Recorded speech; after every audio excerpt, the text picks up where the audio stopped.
Come preannunciato fa tappa nei nostri studi il Ministro per le politiche agricole Luca Zaia. Quando le venne a trovarmi un lunedì mattina c'era una domanda che rimase poi in sospeso per le telefonate del pubblico. Si diceva del Veneto, gigante economico, nano politico. Adesso ha 3 ministri, è diventato gigante politico ed è rimasto gigante economico? Beh, assolutamente sì, io allora le risposi anche che il Veneto è sempre stato grande e potente, ma per dire che spesso noi amiamo piangerci addosso. Vale la pena di ricordare che anche nel momento in cui noi avevamo i 3 ministri, avevamo i vertici e le proprietà di grandi realtà a livello nazionale e internazionale che poi rispondevano a dei capitali tutti veneti, pensi a quello che è Telecom piuttosto che Autogrill o molte altre società, per dire che nella stanza di Bottoni noi direttamente o indirettamente come veneti ci siamo sempre stati. Cioè, trascurati politicamente però, insomma.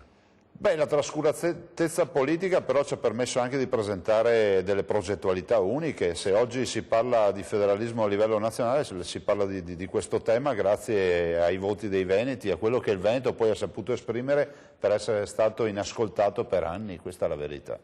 Lei si aspettava, parlando appunto di questa compagine veneta ministeriale, che Brunetta, in quello che sembrava un ministero insomma, meno importante, non voglio dire di serie B, però meno importante, riuscisse in realtà a diventare così centrale nel dibattito quotidiano, politico, ma anche delle persone, insomma. Beh, il ministro Brunetta si occupa dei contratti poi dei lavoratori pubblici e questo non è qualcosa di poco interesse, anche perché comunque quando parliamo di lavoratori pubblici parliamo di qualità del servizio, parliamo di spesa pubblica, parliamo di un sacco di valori. Diciamo che questo governo si completa a vicenda, ha dimostrato di avere rapidità decisionale, di saper scegliere anche controcorrente quando è servito e di aver approvato ad esempio una finanziaria in 9 minuti. Questo è stato un grande primato perché per qualcuno potrà significare poco, ma per noi significa molto perché significa non avere fatto le solite annose discussioni, ma soprattutto aver portato una finanziaria in Parlamento che è uscita esattamente identica come è entrata. Poi di questa compagna di governo vorrei ricordare che se c'è un ministro come Sacconi, che secondo me forse davvero ha troppe cose, va bene unire i ministeri, ma lavoro, welfare, sanità, un pochino troppo, c'è chi si occupa in particolare di sanità, che è un'altra veneta, che è Francesca Martini, che per di più è del suo partito. Sì, l'onorevole Martini, che attualmente è sottosegretario alla sanità, si occupa, e direi anche in maniera egregia e con ottimi risultati, di tutte quelle che sono le competenze che a lei sono state attribuite. Noi abbiamo anche, fra l'altro, modo di collaborare in quanto lei si occupa dei servizi veterinari e l'agricoltura è quotidianamente lambita dai temi dei servizi veterinari.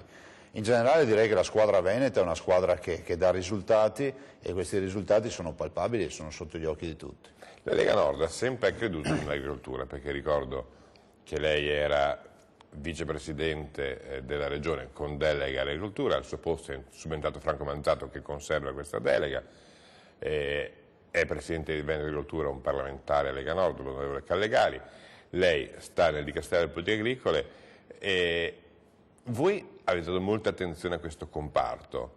La politica dà attenzione a questo comparto genericamente, il mondo politico, il mondo economico? Beh, ci possiamo attribuire un merito, innanzitutto è quello di aver riportato i riflettori sull'agricoltura. Ci possiamo chi? Il governo, la Lega Nord? Noi come Lega sicuramente in questi anni, io ho iniziato a fare l'assessore provinciale all'agricoltura a 27 anni, l'agricoltura in quegli anni quando si dava la delega all'agricoltura il premio di consolazione al più giovane o quello che aveva avuto meno voti se eravamo ancora nel proporzionale e così via. Oggi l'agricoltura è un elemento centrale, soprattutto in un contesto come questo dove crollano i mercati, spariscono definitivamente le speculazioni dalle borse e soprattutto si ritorna al valore dell'economia reale. Economia reale vuol dire sacrificio, sudore, alzarsi presto al mattino e produzione. L'agricoltura incorpora in sé tutti questi valori.